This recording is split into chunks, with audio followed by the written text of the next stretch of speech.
चलिए तो स्टार्ट करते हैं। हम पर्सनालिटी देखने वाले हैं और जैसे आपको पता है कि पर्सनालिटी होती क्या है।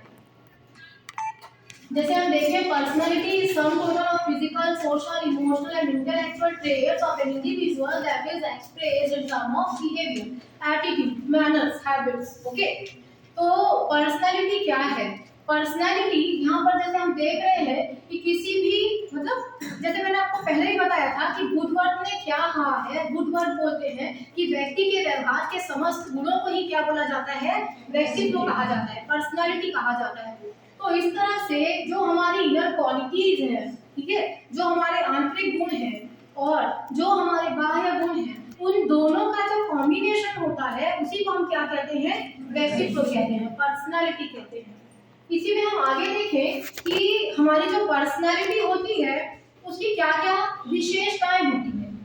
तो it has both physical and psychological characteristics. अभी मैंने आपको बताया कि जो हमारा व्यक्तित्व है उसमें हमारे शारीरिक गुण, हमारे मनोवैज्ञानिक गुण, हमारे इमोशनल, हमारे इंटेलेक्चुअल, हमारे जितने भी ट्रेट्स हैं उन सब का कॉम्बिनेशन ही क्या है? पर्सनालिटी। जो वर्ड आप सुन रहे हैं पर्सनालिटी, मैंने लास्ट टाइम भी आपको बताया था कि पर्सनालिटी वर्ड जो है वो यूनान के लोगों ने उसका एक प्रयोग किया। यूनानी भाषा का अगर हम देखें तो पर्सोना एक शब्द आया, पर्सोना शब्द से ही पर्सनालिटी जो शब्द है उसकी उत्पत्ति मानी जाती है। पर्सोना का मतलब होता है इन हिंदी मुखौटा या नकली चेहरा, और पर्सोना को मास्क भी कहा जाता है। तो यूनान के जो लोग रहे, तो यूनानी लोगों ने उस टाइम वो जो भी कल्चरल एक्टिविटीज किया करते थे, जिन भी चीजों में पार्टिसिपेट किया करते थे, या कोई भी व्यक्ति जब अपनी आइडेंटिटी छुपाना चाहता है तो वो क्या करता है? मास्क लगाता है। तो बिल्कुल उसी तरह में पर्सनालिटी वर्ड का यूज किया गया। सबसे पहले इस शब्द का जिसने प्रयोग किया उस फिलोसोफर का नाम रहा सिसरो, है ना। सिसरो एक कूटनीतिज्ञ रहे और सिसरो जो है उन्होंने शब्द का पहले प्रयोग किया और उन्होंने ही बताया कि किस तरह से हमारा जो व्यक्तित्व है वो सारी चीजों का एक कॉम्बिनेशन होता है। अगर हम आगे देखें तो बोल रहा है it is dynamic not static. तो हमारी जो पर्सनालिटी है वो एकदम गतिशील है। जैसे आप देखना, जब बारिश होती है और कभी गड्ढों में पानी भर जाता है तो जमा हुआ या जो भरा हुआ या जो रुका हुआ पानी है वो क्या हो जाता है? गंदा हो जाता है, सड़ जाता है। तो उसी तरह से अगर हम रुक जाए तो हमारा जीवन भी आगे नहीं बढ़ पाएगा। तो जीवन का नाम ही है चलना, उसीलिए हमारा जो व्यक्तित्व है वो भी निरंतर गतिशील रहता है। आज अगर हम देखें तो आप अगर नर्सरी के बच्चे को देखोगे, फिर आप उसी बच्चे को अगर क्लास 8 में जाता हुआ देखोगे, सेम बच्चे को जब आप कॉलेज जाता हुआ देखोगे, तो आपको उस बच्चे के अंदर एक अभूतपूर्व परिवर्तन जो है वो नजर आएगा। जिस बच्चे को पहले आप बोलते थे कि ये बहुत नॉटी है, बहुत शैतान है, या बहुत इंट्रोवर्ट है, बहुत चुप रहता है, तो आप इसी तरह से देखेंगे कि वही एक बच्चा आपको थोड़े दिन के बाद बिल्कुल अलग ही दिखाई देगा। इसीलिए बोला गया है कि हमारा जो व्यक्तित्व है वो डायनेमिक है, एक जगह रुका हुआ नहीं रहता, एंड इट इज यूनिक। जब हम बात करते हैं इंडिविजुअल डिफरेंसेस की कि एक व्यक्ति दूसरे व्यक्ति से अलग होता है, ऐसे हमारे जितने लोग भी बैठे हुए हैं, हाइट, हेट या इमोशंस की अगर बात करें, ओके, या रिलेशनशिप की अगर बात करें, अगर इंटेलेक्चुअल एस्पेक्ट की बात करें, तो सारे एस्पेक्ट में हम एक दूसरे से कैसे हैं? डिफरेंट हैं। इसीलिए हर किसी की पर्सनैलिटी यूनिक होती है। मैं ये नहीं बोल सकती कि एक्स की पर्सनैलिटी और वाई की पर्सनैलिटी कैसी है? सेम है, बल्कि दोनों की पर्सनैलिटी अपने आप में यूनिक है। ठीक है, आगे देखें तो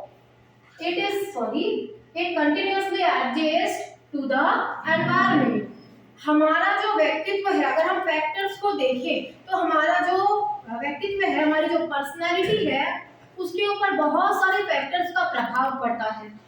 अगर हम कुछ मेन फैक्टर्स की बात करें तो एक तो heredity and second one is environment. Okay, तो हमारा वंशानुक्रम और हमारा वातावरण हमारे व्यक्तित्व को प्रभावित करता है। और हमें यहाँ बात हो रही है एडजस्टमेंट की, कि हम निरंतर अपने वातावरण के साथ समायोजन करते रहते हैं, और अगर हम समायोजन नहीं करेंगे, अगर हम एडजस्ट नहीं होना चाहेंगे, तो हम जो अभी बात कर रहे थे रुके हुए पानी के बारे में, तो हमारा व्यक्तित्व भी कैसा हो जाएगा, वैसा ही हो जाएगा।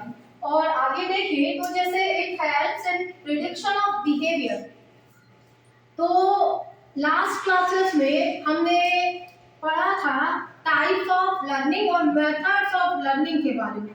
मैंने एक आपको इमिटेशन के बारे में बताया था कि कैसे बच्चा नकल कर रहा है और सीख रहा है। तो उसी तरह से हमारी पर्सनालिटी का भी डिटर्मिनेशन होता है कि कुछ चीजों को हम पर्यावरण के साथ समायोजन करके सीखते हैं, और बहुत सारी चीजों को जो इन्फेंट्स रहते हैं, चाइल्ड्स रहते हैं, वो बाय इमिटेशन सीख लेते हैं। आगे बढ़ते हैं। अभी हम देखते हैं टाइप्स ऑफ पर्सनालिटी के बारे में। तो पर्सनालिटी जो है वो मेनली 2 टाइप्स की होती है।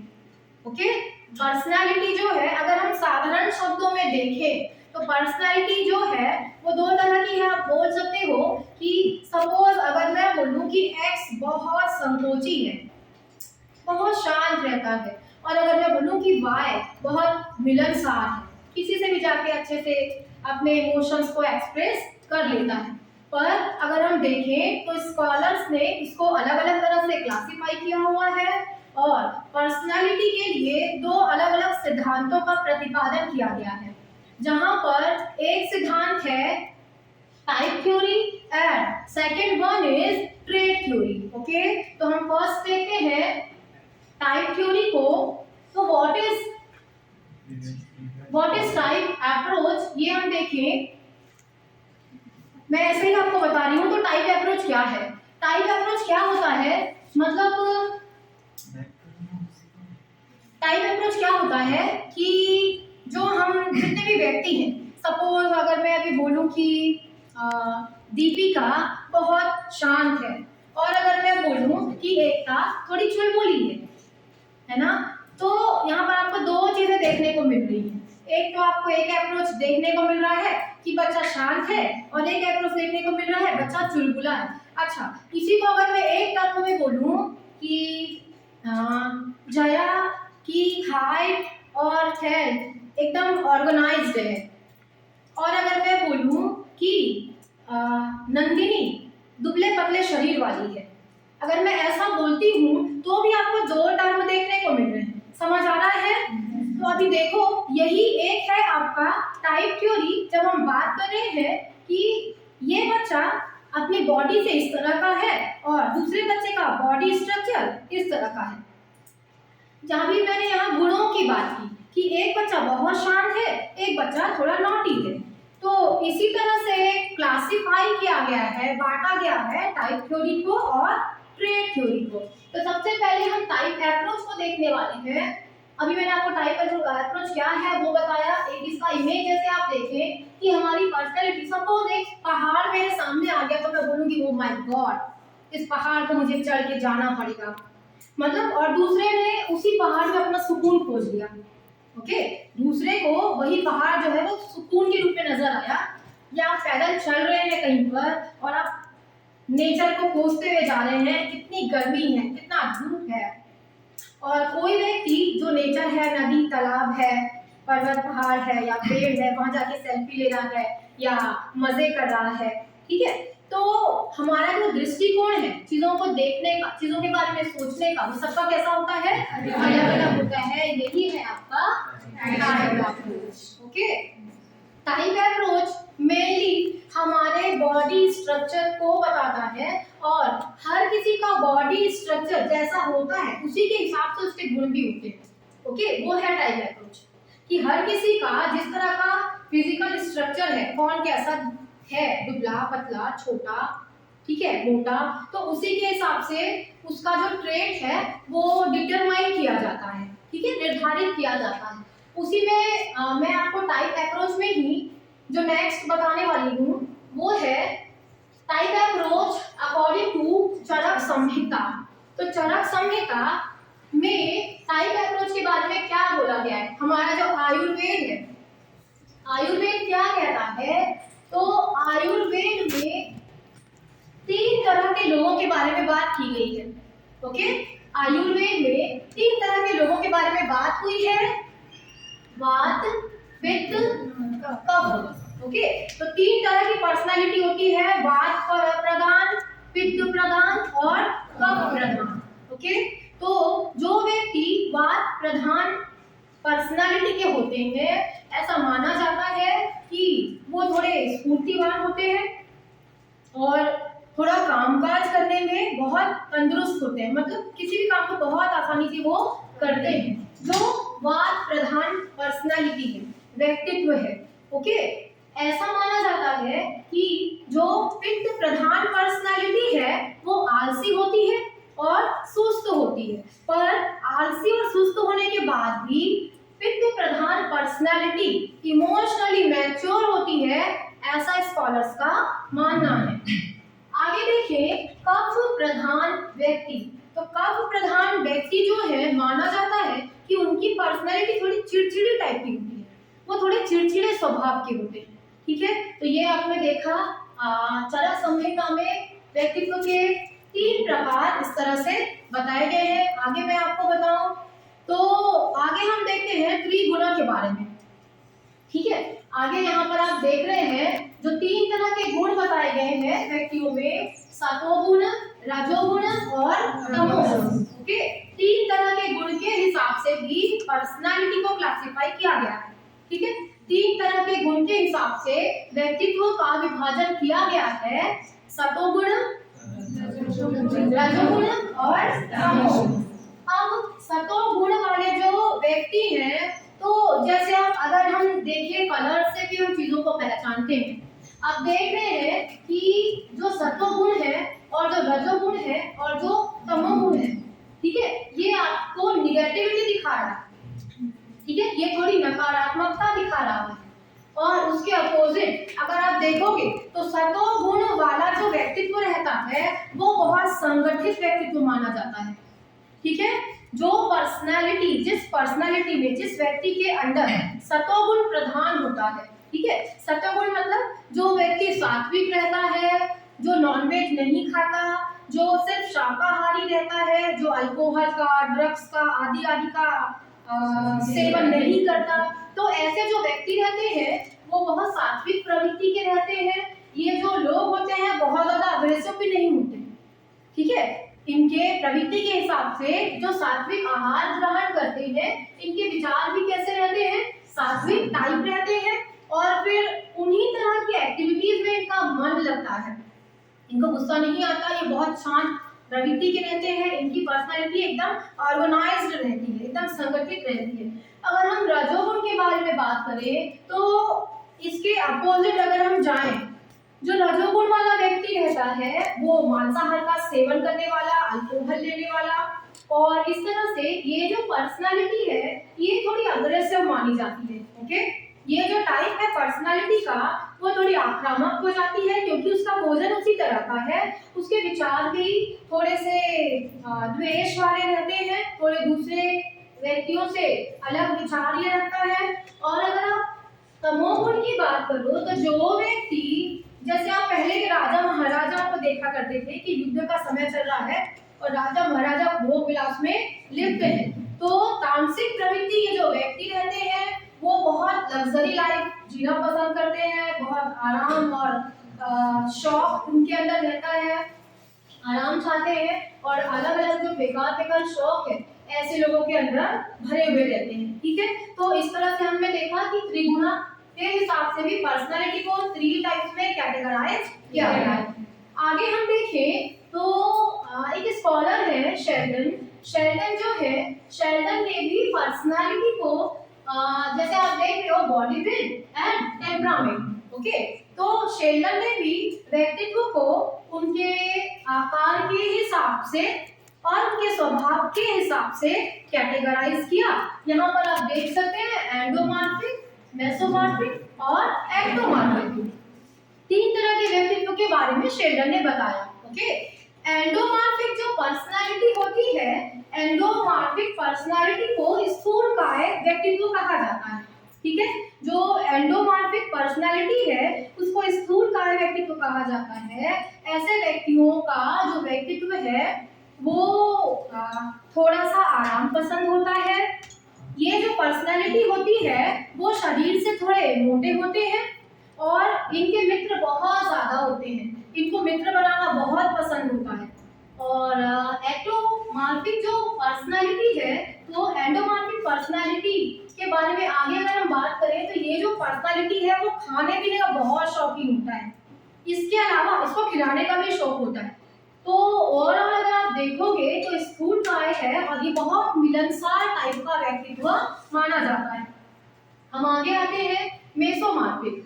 मेसोमॉर्फिक पर्सनालिटी को दोनों के बीच में रखा गया है। जैसे हम देख सकते हैं तो मेसोमॉर्फिक पर्सनालिटी जो है वो एक सुगठित वेल ऑर्गेनाइज्ड पर्सनालिटी मानी जाती है। ओके, इसको तो आपने देखा, इसको हिंदी में बोलते हैं अंतरंग प्रधान व्यक्तित्व। तो जो ये व्यक्ति है जैसे आपने देखा कि वो थोड़ा सा हट्टा कट्टा है, थोड़ा सा मोटा है, पर जो मेसोमॉर्फिक पर्सनालिटी होती है वो वेल ऑर्गेनाइज्ड होती है। उसकी पर्सनालिटी, उसका शरीर बहुत अच्छी तरह से संगठित होता है। मतलब जिस रेशियो में जो चीजें चाहिए उसका ये पूरा का पूरा कॉम्बिनेशन है। मेसोमॉर्फिक जो पर्सनालिटी होती है वो एक बहुत अच्छी पर्सनालिटी मानी जाती है। ऐसे लोग ज्यादातर खिलाड़ी बनना पसंद करते हैं, स्पोर्ट्स में इनकी रुचि होती है, बहुत ज्यादा फुर्तीला इनका व्यक्तित्व होता है। आगे हम बढ़ते हैं एक्टोमॉर्फिक पर्सनालिटी। इस तरह के जो लोग हैं जैसे आप देख रहे हैं वो शरीर से लंबे और दुबले पतले होते हैं, है ना। थर्ड वन पर्सनालिटी जो है वो शरीर से लंबा होता है, दुबला पतला होता है। ऐसे जो व्यक्ति हैं वो स्वभाव से थोड़े चिड़चिड़े होते हैं। ऐसे जो व्यक्ति हैं वो शरीर से थोड़े कमजोर होते हैं। ऐसे व्यक्ति ज्यादा फुर्तीले नहीं होते, इसलिए ज्यादा काम ये नहीं कर पाते। हम आगे बढ़े, ये आपने देखा शेल्डन की थ्योरी। आगे मैं आपको बता रही हूँ जुंग ने पर्सनालिटी को कैसे क्लासिफाई किया है। अभी हम कुछ कॉमन टाइप्स की बात कर रहे थे, तो जुंग ने भी पर्सनालिटी को दो तरह से क्लासिफाई किया। जुंग ने बोला introvert personality and extrovert personality. ठीक है, अंतर्मुखी व्यक्तित्व और बहिर्मुखी व्यक्तित्व, दो भागों में जुंग ने पर्सनालिटी का क्लासिफिकेशन किया। इंट्रोवर्ट पर्सनालिटी जो होती है उसकी ये खूबी होती है कि वो अपने इमोशंस को हर कहीं पर जाकर दूसरे लोगों के सामने एक्सप्रेस नहीं कर सकता। जो अंतर्मुखी व्यक्तित्व है वो अपनी रोज की बातों को भी, अगर सपोज आप अभी बेंच पे टेबल पे हम सब बैठे हुए हैं और अगर मुझे बैठने के लिए इतनी सी भी जगह मिली और हो सकता है मैं गिर भी जाऊं नीचे, तो भी मैं ऐसे चुपचाप सिकुड़ के बैठूं और मैं किसी को बोलूं भी नहीं कि मुझे बैठने में दिक्कत हो रही है। अगर आपको प्यास लग रही है और सामने वाला आपका बॉटल पूरा लिया, उसने पूरा पानी उसने पी लिया, तब भी इंट्रोवर्ट पर्सनालिटी इतनी शांत और गंभीर होती है कि वो ये बोल नहीं पाएगी कि मेरे लिए भी थोड़ा सा रख देना, बचा देना। तो इंट्रोवर्ट पर्सनालिटी जो है वो बहुत अंतर्मुखी होते हैं, अपने इमोशंस को, अपनी भावनाओं को दूसरों के सामने जल्दी से एक्सप्रेस नहीं कर पाते। इसलिए इंट्रोवर्ट पर्सनालिटी जो है वो कभी-कभी अलग तरह के इमोशंस का शिकार भी हो जाता है, क्योंकि ये अपनी बातें दूसरों के सामने रख नहीं सकता। इसलिए जो इमोशनल बैलेंस की हम बात करते हैं तो इसका जो बैलेंस है ना, इसके संवेगों का जो संतुलन है वो गड़बड़ हो जाता है और कभी-कभी या तो ये बहुत निराश, बहुत दुखी जो है वो महसूस करते हैं। इसके बावजूद जो इंट्रोवर्ट पर्सनालिटी होती है, अगर हम उसकी बात करें तो इंट्रोवर्ट पर्सनालिटी का आईक्यू बहुत अच्छा होता है। इंट्रोवर्ट पर्सनालिटी बहुत आगे जा सकती है अगर उसके ऊपर काम किया गया तो। इंट्रोवर्ट पर्सनालिटी जो है वो बहुत संवेदनशील होती है और उसको लोगों की भावनाओं का ख्याल होता है, वो लोगों से बहुत प्यार भी करती है। जैसे आप यहाँ कुछ चीजें देख रहे हैं, पीसफुल है, थॉटफुल है, केयरफुल है। तो इस तरह से ये पर्सनालिटी भले ही इंट्रोवर्ट है पर ये लोगों के लिए संवेदनशील व्यक्तित्व है। इसके अपोजिट अगर हम बात करें एक्सट्रोवर्ट पर्सनालिटी की, तो एक्सट्रोवर्ट पर्सनालिटी जो, जैसे हम वाचाल एक शब्द प्रयोग किया जाता है हमारे हिंदी ग्रामर में, है ना, जो बहुत बोलता हो, तो इंट्रोवर्ट कम बोलता है, कम बातचीत करता है, चुप रहने में उसको ज्यादा आनंद आता है। उसके अपोजिट जो एक्सट्रोवर्ट पर्सनालिटी है उसको बोलना बहुत पसंद होता है। बोलना पसंद होता है इन द सेंस कि वो किसी के भी सामने अपने फीलिंग्स या अपने इमोशंस को रखने में हिचकिचाता नहीं, वो अपनी बातों को आसानी से लोगों के सामने रख सकता है।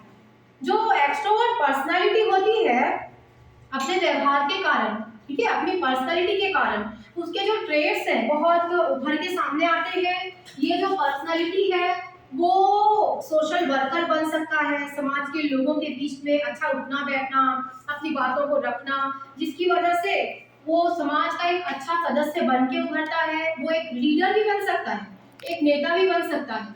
जो एक्सट्रोवर्ट पर्सनालिटी है वो लीडर बनने के अलावा एक अच्छा कलाकार भी बन सकता है, एक हीरो, एक हीरोइन जो भी, ठीक है।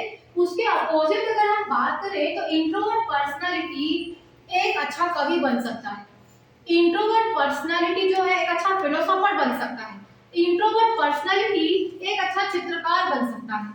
तो इस तरह से आपने क्लासिफिकेशन देखा जूम का कि इंट्रोवर्ट और एक्सट्रोवर्ट पर्सनालिटी एक दूसरे के बिल्कुल अपोजिट पाए जाते हैं। आगे हम देखें, अभी आपने जो अप्रोच देखा वो था आपका टाइप अप्रोच। टाइप अप्रोच या हिंदी में कहा जाता है प्रकार सिद्धांत, व्यक्तित्व का प्रकार सिद्धांत। अभी आपने देखा, आगे हम देखते हैं व्यक्तित्व का शील गुण सिद्धांत, traits in English and in Hindi शील गुण। ओके, तो व्यक्तित्व का शील गुण सिद्धांत क्या कहता है? तो सबसे पहले हम देखें शील गुण क्या है। शील गुण क्या है? ऐसे व्यवहार, ठीक है, ऐसे गुण जो व्यक्ति के व्यवहार में सर्वाधिक प्रकट होते हैं। ओके, ऐसे गुण जो व्यक्ति के व्यवहार में सर्वाधिक प्रकट होते हैं उन्हें शील गुण कहा जाता है। ऐसे व्यवहार जो, ऐसे गुण जो व्यक्ति के बिहेवियर में, उसके व्यवहार में सबसे ज्यादा प्रकट होते हैं वो क्या कहलाते हैं? शील गुण। तो ये हुआ शील गुण। आगे हम इसको देखें trait approach Allport theory. Okay, तो शील गुण सिद्धांत जो है, ट्रेट थ्योरी जो है, उसमें अलग अलग स्कॉलर्स की कुछ थ्योरीज हैं, जिसमें से मैं आपको गार्डन ऑलपोर्ट की थ्योरी अभी बताऊंगी। गार्डन ऑलपोर्ट जो है तो 11 नवंबर 1897, ओके, 11 नवंबर 1897 को गार्डन ऑलपोर्ट का जन्म हुआ। ऑलपोर्ट जो है वो बहुत अच्छे स्कॉलर रहे। ये माना जाता है कि पर्सनालिटी के जितने भी डेफिनेशन है ना, व्यक्तित्व की जितनी भी परिभाषाएं हैं, उनमें जो बेस्ट डेफिनेशन है वो ऑलपोर्ट के ही डेफिनेशन को माना जाता है कि उन्होंने व्यक्तित्व का एक बहुत संगठित परिभाषा है वो लोगों के सामने दिया हुआ है। सबसे पहले जब हम बात कर रहे हैं ट्रेट अप्रोच की, तो ट्रेट अप्रोच के ऊपर भी पहले काम करने वाले ऑलपोर्ट ही रहे, है ना। ट्रेट अप्रोच के ऊपर भी पहले काम करने वाले गार्डन ऑलपोर्ट ही रहे। उन्होंने सबसे पहले ट्रेट अप्रोच के बारे में बात की और उसके ऊपर उन्होंने काम किया। ओके, तो गार्डन ऑलपोर्ट ने क्या किया? 4000 तरह के कुछ ट्रेट्स के बारे में चर्चा की, डिस्कस किया, बात की, उसको छोटा किया, छाटा, कौन कौन से परस्पर मिलते जुलते हैं, है ना, उसको उन्होंने काटा, उसको बोलते हैं फैक्टोरियल एनालिसिस। फिर उन्होंने काटा और छाटा और उसके बाद 1000 किया और इस तरह से उन ट्रेट्स को उन्होंने 3 भागों में बांट दिया। ओके, वो 3 ट्रेट्स कौन कौन से हैं? First one is cardinal trait, second one is central trait and third one is secondary trait. Okay, तो first one is cardinal trait क्या है ये मैं आपको बताती हूँ। तो कार्डिनल ट्रेट वह ट्रेट होते हैं, वह गुण होते हैं जो व्यक्ति के व्यवहार में ज्यादातर प्रदर्शित तो नहीं होते, बहुत ज्यादा महत्वपूर्ण भी नहीं होते, ठीक है। पर कार्डिनल ट्रेट एक ऐसा ट्रेट माना जाता है जिसकी वजह से व्यक्ति अपने उस गुण की वजह से, उस ट्रेट की वजह से व्यक्ति पूरे विश्व में विख्यात हो जाता है। कार्डिनल ट्रेट एक ऐसा ट्रेट माना जाता है जो बहुत ज्यादा व्यापक तो नहीं होता, जो व्यवहार में व्यवहार का निर्धारण या व्यक्तित्व का निर्धारण भी हम कार्डिनल ट्रेट से नहीं कर सकते। कार्डिनल ट्रेट जो है वो एक ऐसा ट्रेट है जो हर किसी में पाया भी नहीं जाता, ओके। कार्डिनल ट्रेट एक ऐसा ट्रेट जो हर किसी में पाया भी नहीं जाता, पर जिसमें पाया जाता है और जिसमें ये हावी होता है, तो अपने उस ट्रेट की वजह से, कार्डिनल ट्रेट की वजह से वो व्यक्ति पूरे विश्व में विख्यात हो जाता है। जैसे कुछ एग्जांपल्स मैं आपको दूं, जैसे अगर मैं आपके सामने एक नाम लूं राजा हरिश्चंद्र जी का, तो आप क्या कहेंगे? सत्यवादी, है ना। तो जब मैं बोलती हूँ राजा हरिश्चंद्र, तो राजा हरिश्चंद्र जी की पहचान किस गुण के द्वारा होगी, किस गुण के द्वारा हम उनको जानते हैं? सत्यवादिता, कि वो हमेशा सच का पालन करते थे। अगर मैं आपके सामने अगला नाम लूं महात्मा गांधी जी, अहिंसा, ओके। नेक्स्ट वन हिटलर, तानाशाह, ओके। तो इस तरह से ये आपने कुछ व्यक्तित्व देखा, कुछ पर्सनालिटी आपने देखी। जब हम महात्मा गांधी जी की बात कर रहे हैं, जब हम हिटलर की बात कर रहे हैं, जब हम राजा हरिश्चंद्र जी की बात कर रहे हैं, या मैं मदर टेरेसा जी की बात कर रही हूँ, तो मैं अगर इन नामों को ले रही हूँ, तो उन नामों को लेने के साथ साथ आपके दिमाग में उनसे रिलेटेड वो जो मेन विचार है वो तुरंत आ गया।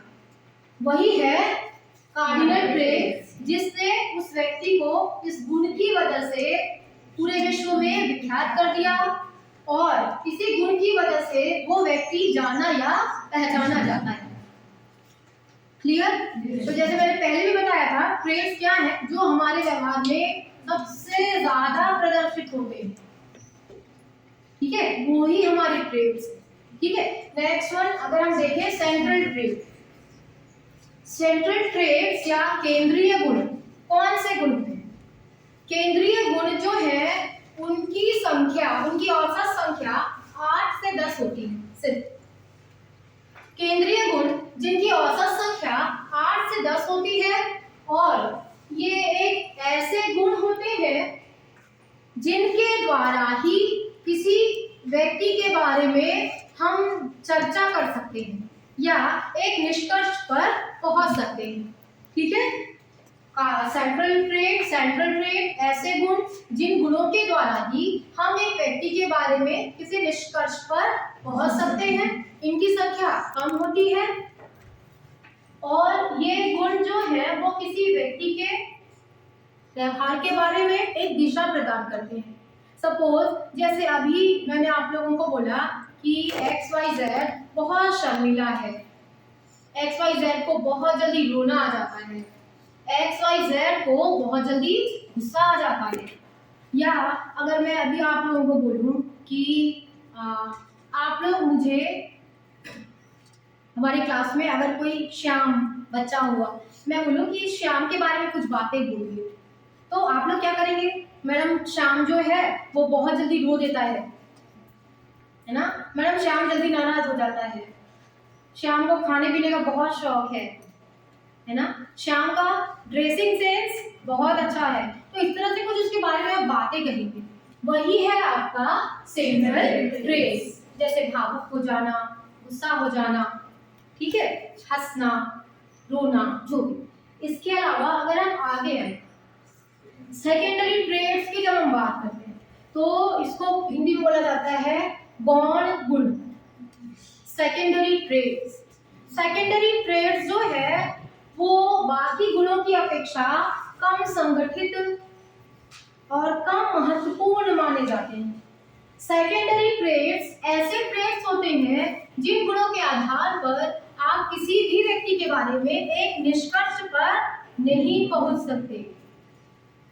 सेकेंडरी ट्रेट्स ऐसे ट्रेट्स माने जाते हैं, किसी भी व्यक्ति के व्यक्तित्व के ऐसे गुण जिनके आधार पर आप उस व्यक्ति के बारे में किसी निष्कर्ष पर नहीं पहुंच सकते।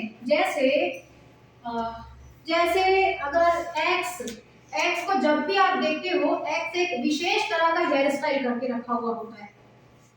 कोई भी एक पर्सनैलिटी जो हमेशा उसी हेयर स्टाइल को फॉलो करता है, कभी दूसरा कुछ भी नहीं करता। कोई भी एक पर्सनैलिटी जो हमेशा व्हाइट कलर के पैजामे और कुर्ते में आपको नजर आ जाता है, आपने कभी उसको रंगीन में देखा ही नहीं।